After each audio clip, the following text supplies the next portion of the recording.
All right, you're about to watch a video of me shooting an elk, and I got it down, I got it cut up and hung in the tree and all ready to pack out, and I haven't figured out how I'm going to do that. This is my camp.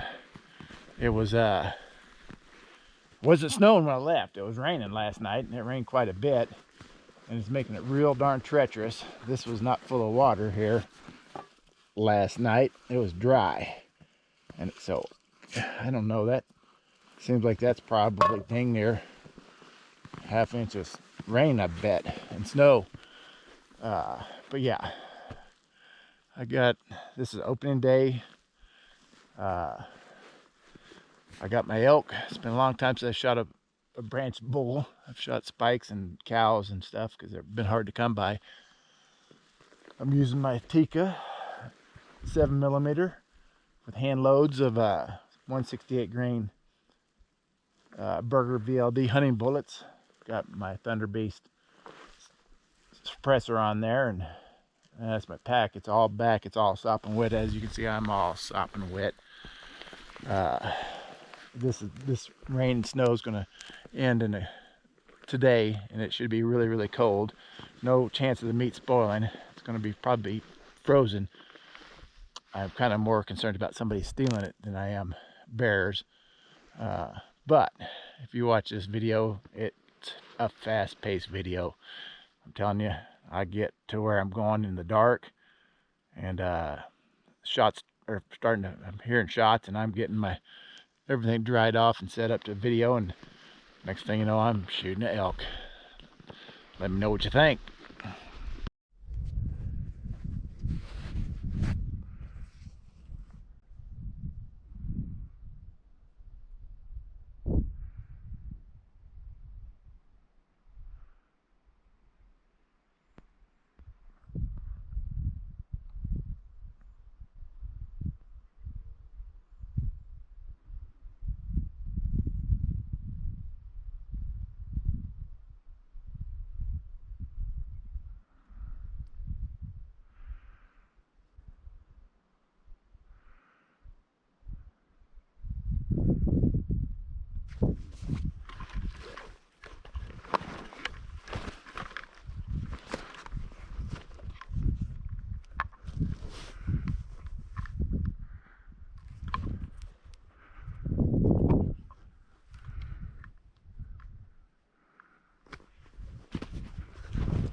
My shot got him.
Ow.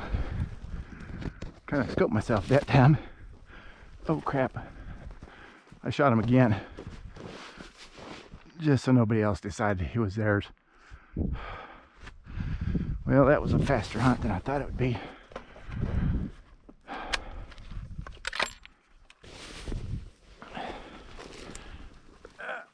Oh wow. He's right down there. Somebody just shot 4 shots before I even got my camera going over here. And this bull came trotting over this ridge right here. And it's like a small 6 point. I just walked about 2 hours to get here and got set up. Was trying to dry off all my face and all my optics and all that stuff. And the shooting started. 4 shots over here, 1 shot up here. I got to get down there and clean a bull. Really was not expecting to go this fast. I was expecting to sit here all day for a bull, but he's just down there about 125 yards. First shot was killing him. He wasn't walking, taking a step. He was humped up, pulled over. I didn't want to waste any more meat, but I took a second shot. It was a neck shot, and to get a decent shot, I ended up butting myself a little bit in the head with this angle, trying to get a shot at its neck through these trees here, these bushes. Anyways, here's meat going in the freezer here. Hopefully nobody comes over trying to claim it, because maybe these guys, there's 2 bulls apparently in here like that. So maybe they shot the second bull and this guy got through, but he may have a whole bunch of other holes in him. We'll find out. Get all my stuff back together.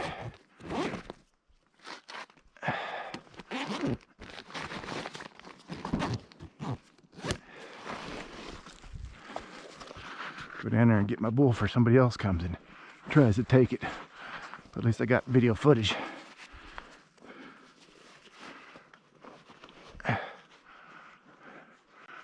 Showing me tipping it over.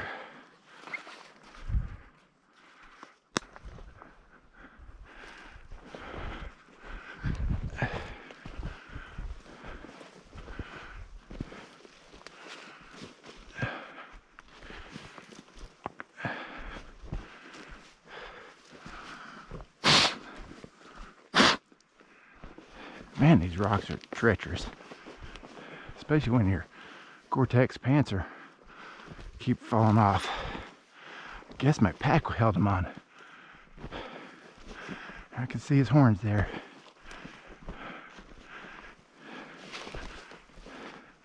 So again, he came right down that trail there. Shot him right in the vitals, and he just stopped and stood there. Didn't take a step. He just stood there. But he wasn't tipping over. He was sticking his neck out. And I got concerned somebody else was going to shoot at him. So I shot him in the neck to take him down, which I hate to do because that's the meat I want the most out of him. But there he is. Right on the main trail.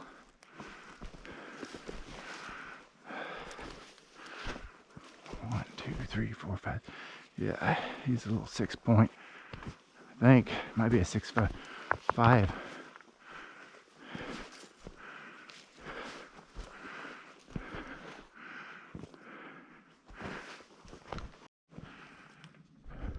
Well,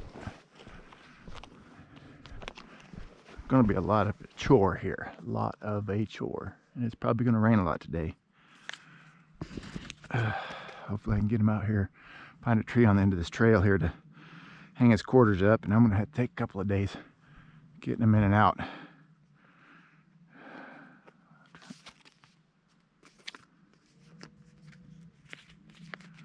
But,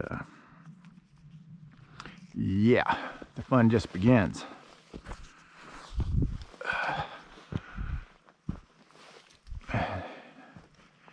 He seems to be a pretty big-bodied elk. You know, he might be my personal best. I mean, I've seen giant elk 25 years ago where it was real easy to see elk, but yeah, he's definitely bigger than I thought because I can't get my string around him. Yeah, I've seen gobs and gobs of big elk, in my days hunting. They just always parked right behind a tree 20 feet away when I was archery hunting, and without me ever getting a shot at them. So back at that was 30 years ago, man, I saw 350 class bulls all the time, but you just don't see them anymore. Now this bull here, he's about probably 280, maybe 280.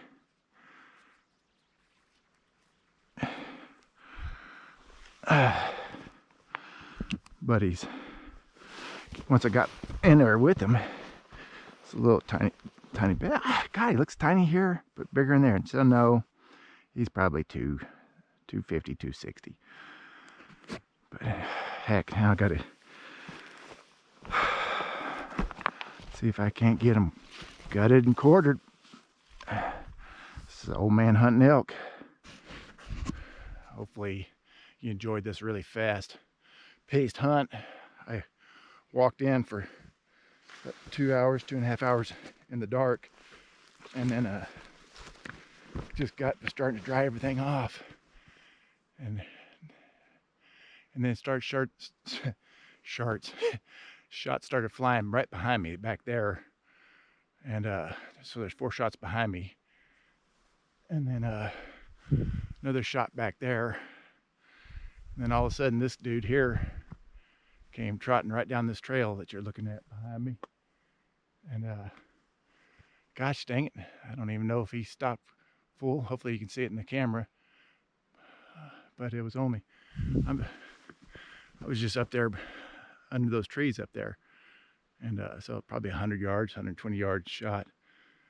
I had to dial my scope down from infinity on the parallax, and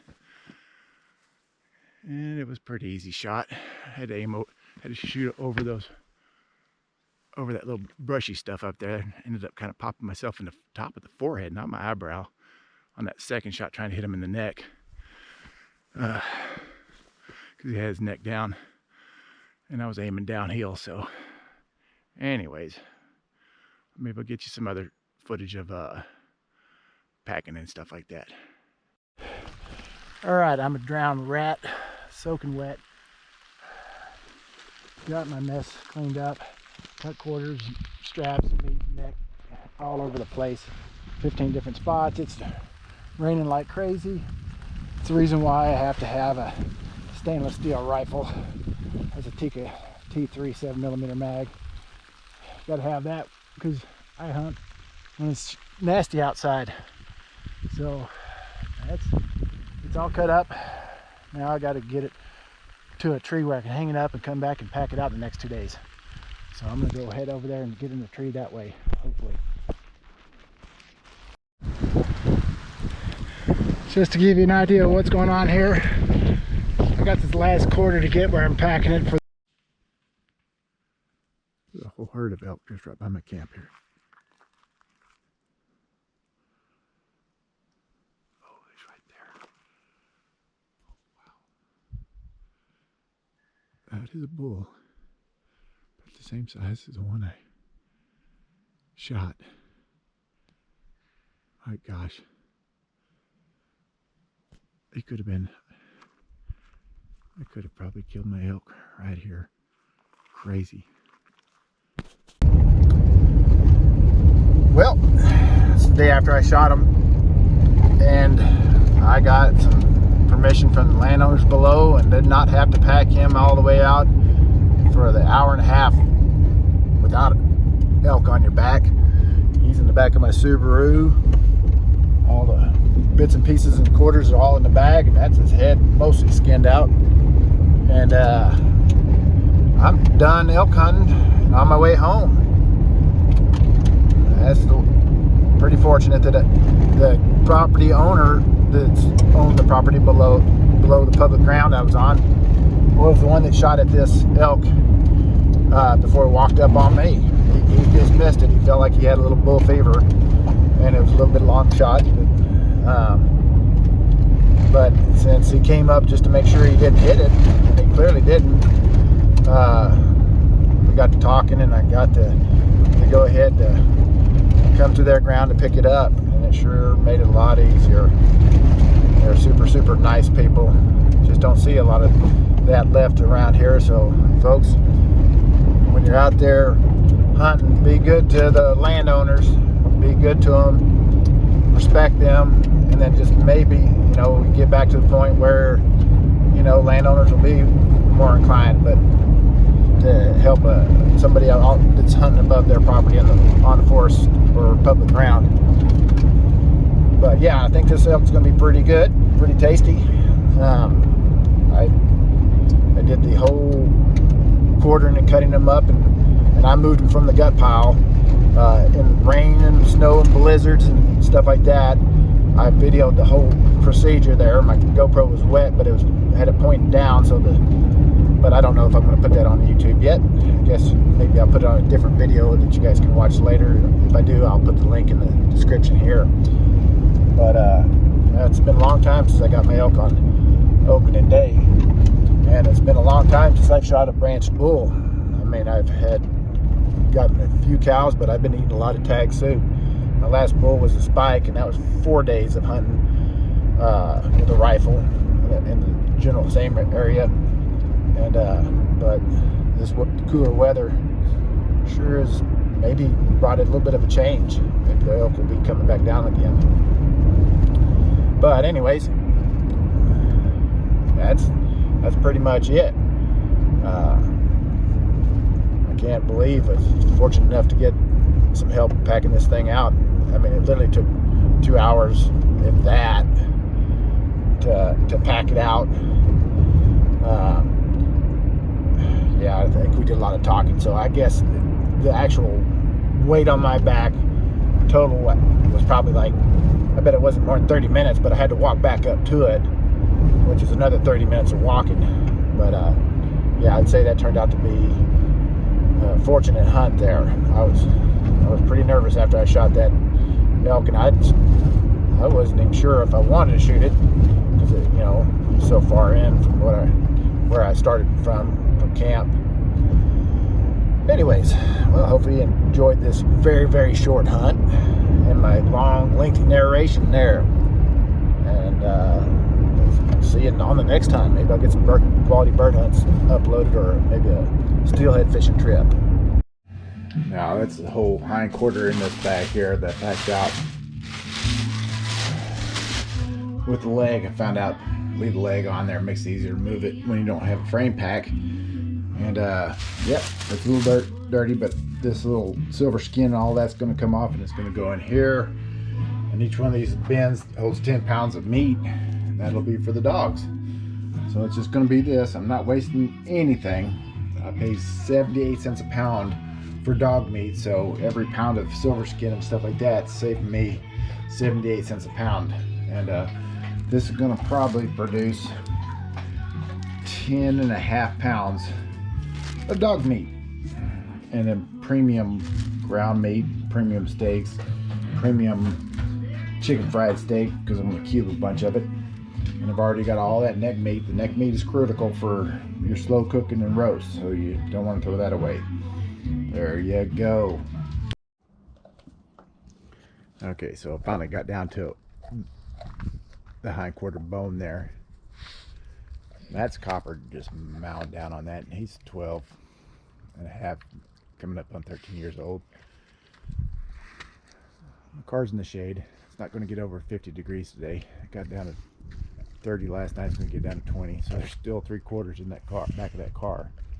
And over here, got little Daisy. I gave her a small piece because there are only 2 chunks of that bone, and I wasn't going to break out the chops off.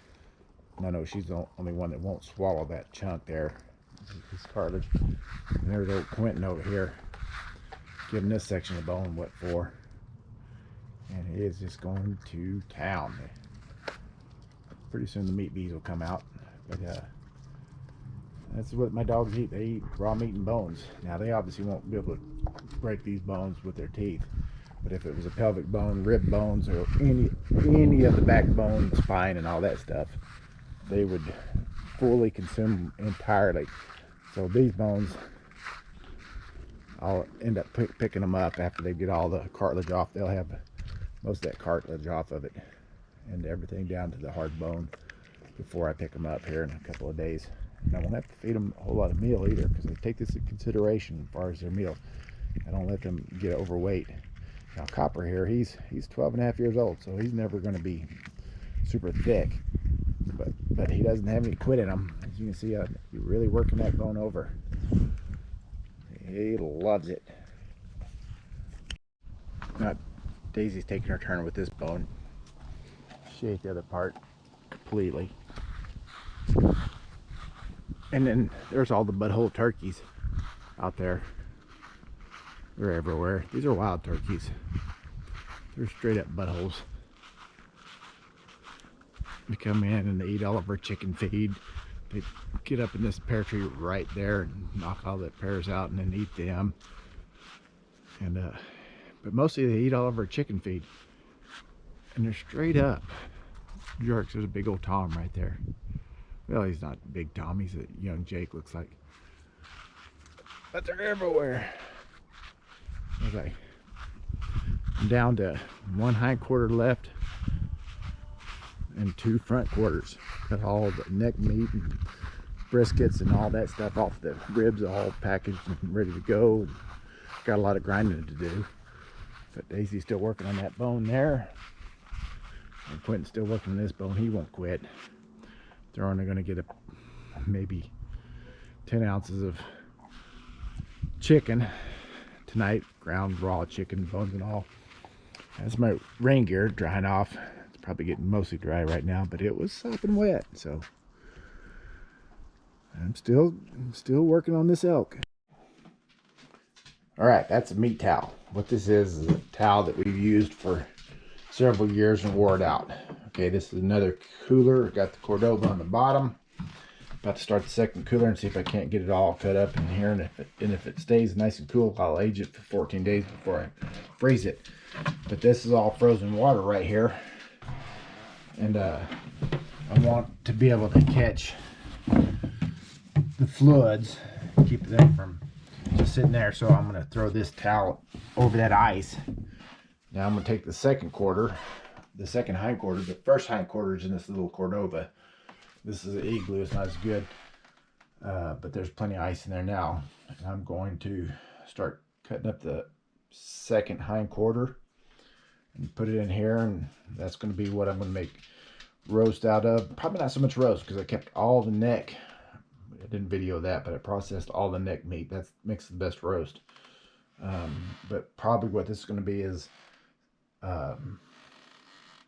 chicken fried steak. I'm going to cube most of these hind quarters and make it a bunch of ground meat. And I'm going to add 20% beef fat to it. So that's how I'm going to do this, and make sure it doesn't spoil, and maybe let it age a little bit. As long as the weather cooperates and I don't have to change this ice out a whole bunch, it'll be just in this cooler over the meat towels. So when your towels get really old, what you do is you wash them in bleach, and then you store them and save them for hunting season. And you call them meat towels, and that will absorb. You can pretty much just throw ice in a cooler or wrap them up in a refrigerator if you got an extra refrigerator, and just let your meat age that way. That's what I tend to do. So although I already froze all the back strap, tenderloins, and neck meat, just because I don't know how much time I'm going to have to let it age. So that's what I did earlier today. But that's my plan. All right, I'm using this new cuber here. Don't know how this is going to show up with that light in the back. This is just the KitchenAid cuber, my last KitchenAid, and I got some front quarter meat here, and you just got to cut it about 5/8. You don't want to get your finger in that. I'm running it through 3 times, holding the camera and doing this and watching my fingers. It's a little sketchy. So I'm packaging these up in about 1.5 pounds because we like cube steak, chicken fried steak. I could use this as chicken fried steak. I can cut it up in finger steaks. I'm pretty sure there's going to be other recipes, but this is the first time for me to ever have my own cuber. And this is an inexpensive way to do it. I don't know if you got to do it 3 times through, but I know this is going to be a tough cut. So I'm sure this would be good with like cooking with other sauces and slow cooking in a skillet after you brown it a little bit. But yeah, this cuber's cool, and this is just on #1 setting. It says you can go on 2, but I don't want to get in a hurry while I'm doing this. Oop, it's a little tricky on your camera.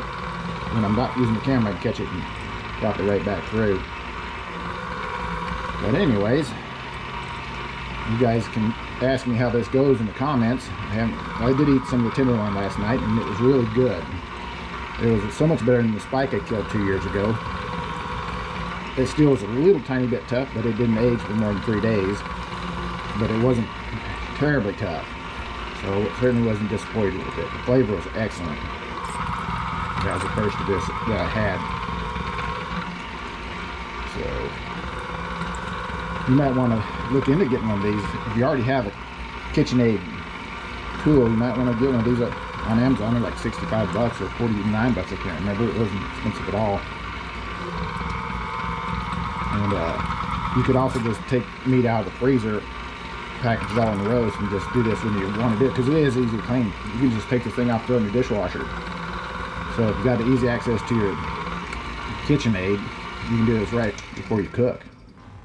All right, and this is just going to be ground up. I'm just taking the best parts of this and I'll grind up the rest because we like a lot of ground meat. All right, Cuban. Okay, so this is how I'm wrapping it. This is polyvinyl film, and this is a big heavy box, and it's really nice because it's big and heavy. It's getting low, so it's getting lighter, but you can really squeeze it down, pull your sides out, and just squeeze it, get all the air out of it, wrap it up. That's what I do here. Cut it when it gets to the box, then just squeeze it down, fold it over, and then set it aside and grab another run. I do 2, because this is what protects it. I'm going to put it in paper after this. That just protects the plastic, but this is what keeps the air out. And it's pretty quick. Now, this is a lot of cube steak, but I have all the neck roast and a whole ton of roast in there for cooking, slow cooking and stuff like that, and all the shanks. So then I got my little level here. Basically, I put my meat up here and figure out how long, get it right where I want it. Throw my meat. That's a big roll of paper. I think Heather got it from the butcher store there. And then I'm just placing it in here. Get my tape handy. Again, this is cube steak here. Got all the back straps, all the tenderloins. It's all for steak, and I'll pick out some good cuts for just plain steaks. But my opinion is elk steaks just don't come out so darn tasty when you prefer to have beef, but it makes incredible burger, which we love, and it makes incredible finger steaks and chicken fried steak. And I'm sure since we'll have all this cube meat, we'll probably find some other recipes for it too. And that's packaged up. Now, this is a bag of kind of the brisket meat that was still attached to the front quarter. Kind of probably carved it off the rib cage with that front quarter. It's real grainy texture in the cut. I cut all the fat off of it, and it's been marinating in a typical homemade carne asada marinade in here. I didn't have orange juice, so I used lime instead. Didn't use as much as you'd use orange juice. So I'm going to let it come up to, it's been in the refrigerator for 24 hours. I'm going to let it come up to room temperature and throw it in the grill really hot. It's probably a ½ inch, close to 1 inch thick, maybe ½ to 3/4 inch thick.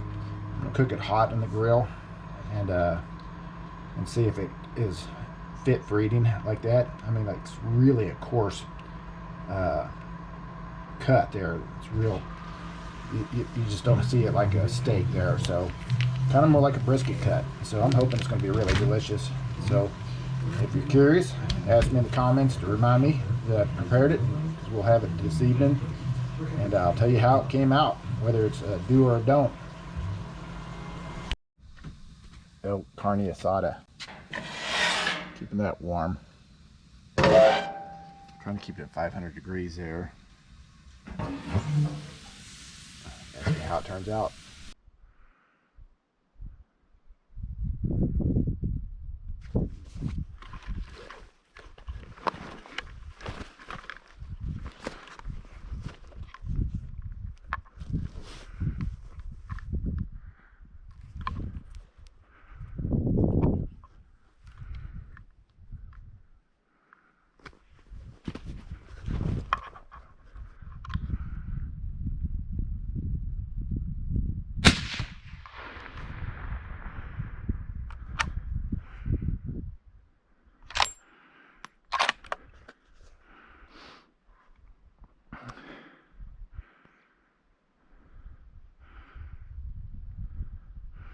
My shot got him.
Ow.